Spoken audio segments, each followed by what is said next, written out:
Adventures sa Jethro TV. So guys, sa episode naman natin ngayong araw ay mag solo fishing adventure muna tayo. So pass muna tayo sa Cornish at pasyalan muna natin yung mga dati nating fishing spot para ma-share ko rin po sa inyo. Okay, para meron po kayong alternative na mga fishing spot dito sa Qatar. So yung fishing spot na pupuntahan natin is yung sa Purple Island. Maglulusong ulit tayo dun sa sandbar. Okay, so ang low tide ngayon, ang peak ng low tide is around 8 o'clock in the morning. So saktong-sakto tong biyahe natin. Time check po natin is 5 o'clock. Makakarating tayo doon mga around 5:40. Then mag-prepare. Mula 6 o'clock pababa na yung tubig. So saktong-sakto tayo. Okay? So samahan niyo ko guys sa pagbiyahe natin ngayong araw. Alright.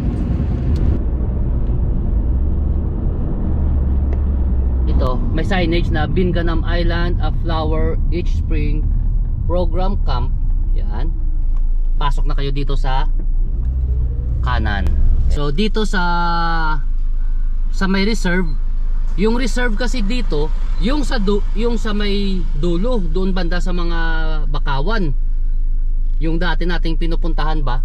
So ayan, yung mga bawal na ngayon diyan, it's prohibited to hunt crustacean. So bawal talaga mang alimasag doon. Okay? Hunting all types of birds is prohibited. Camping is prohibited. Don't throw waste. Don't set fire directly on the ground.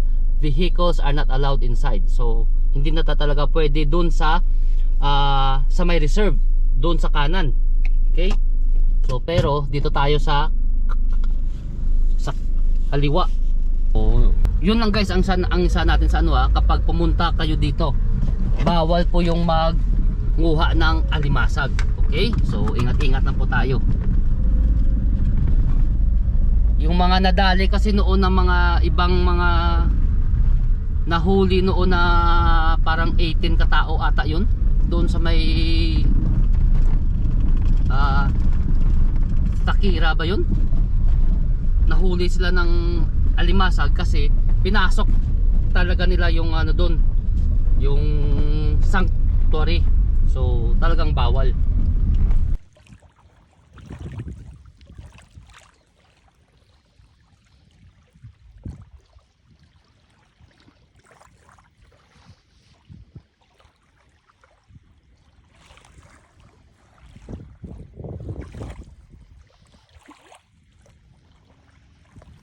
So guys, malamig pa maglusong. So dito lang muna tayo sa hagis.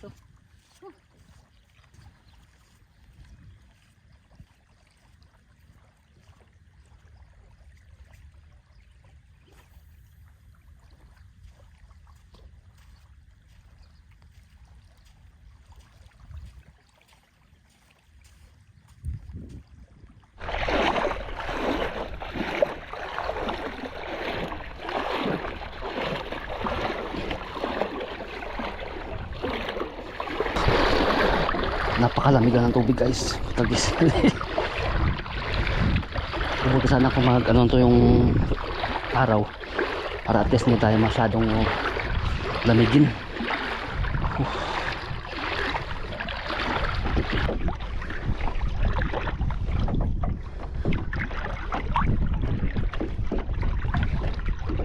Okay, start muna tayo dito guys kasi medyo malalim-lalim pa yung tubig. Dito mo tayo. Mayan tayo lakas pa ng current.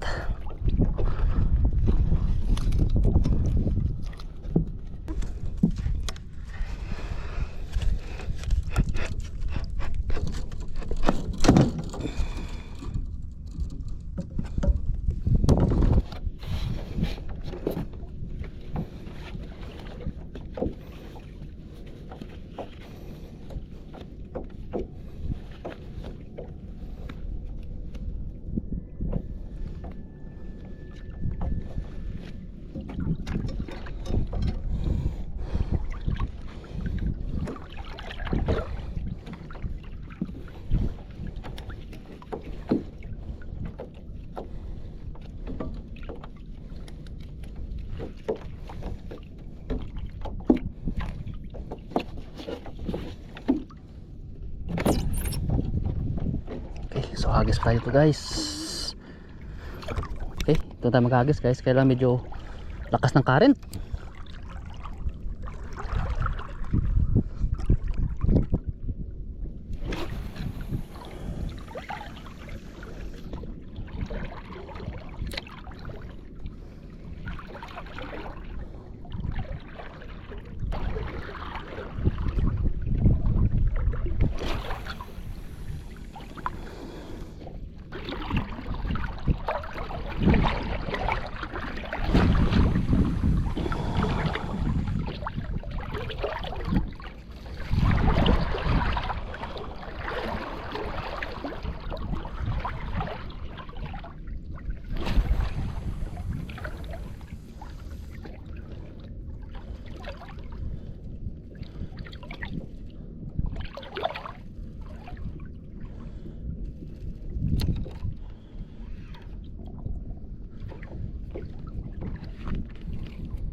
Okay, fish on tayo guys.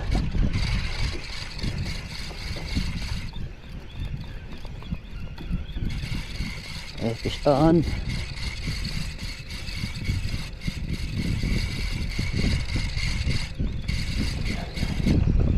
Okay, unang isda natin guys. Lala, ano kaya to? Uy, sherry. Sherry na maliit agad oh. Okay, one down. Alright. Nakashare agad tayo.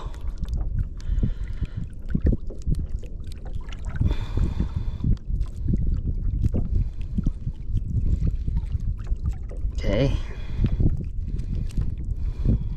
Good size, good size. Yan. Pwede ito pang prito natin guys, pang prito. Pang prito lang to. Okay.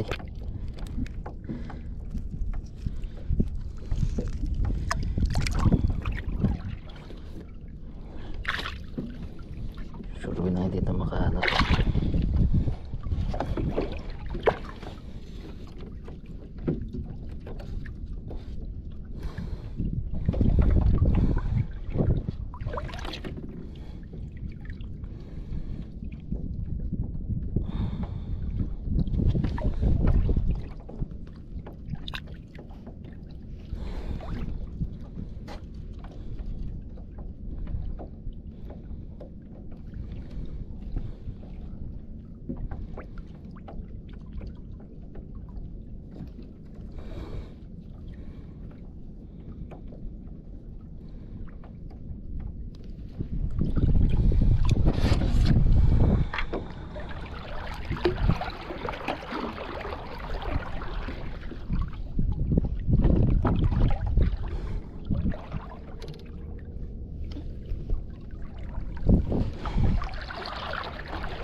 Iyon lang kasi guys ang yung palatandaan dito, yung boya, yung dito banda na boya.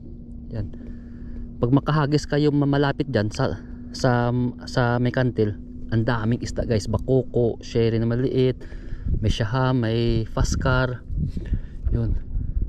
Yun nga lang, wag lang kayong masyadong maglampas doon kasi nga masabit. Ang daming bato. Kasi nga nakapailalim diyan siya. So ang daming sabit dyan. Kaya mas maganda kapag hindi lang kayo lumampas.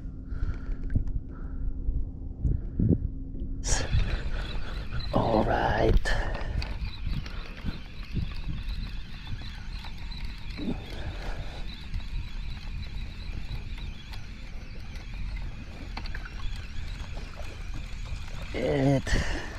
Bakuko. Siguro bakuko. Alright. Nakabakuko yun tayo guys. ito yung target fish natin guys, bakuko.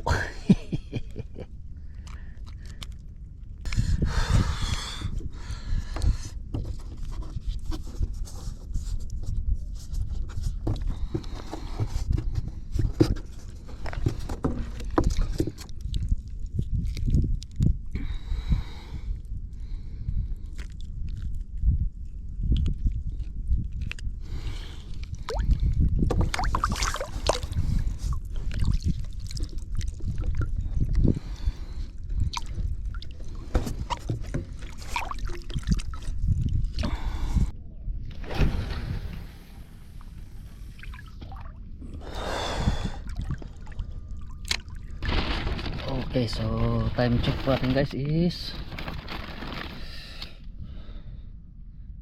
8:17. Okay, 8:17.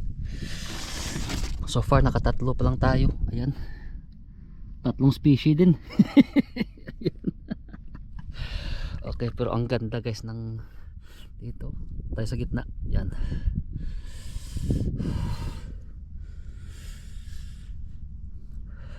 ganda.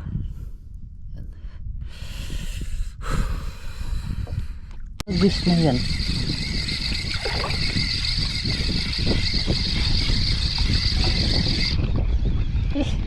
Wala pa. Okay guys, ahon na tayo at medyo palalim na yung tubig, pa high tide na. So nakatatlo lang tayo. Susubukan din natin doon tayo sa may gilid mamaya, papunta sa may gilid yung hagis natin, kung makakadali pa tayo. Okay, so maaga pa naman, alas 9 pa man lang. Lamig, sakit sa likod. So tara, ahon mo tayo. Okay.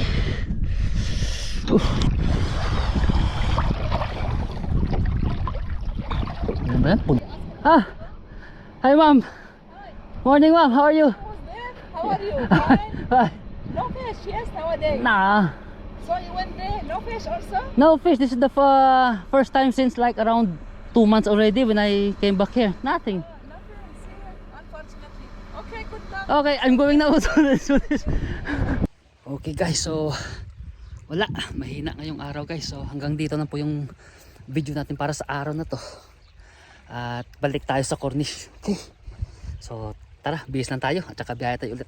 Okay, thanks for watching guys. So don't forget, spread love, always be happy, and just enjoy fishing. Bye bye.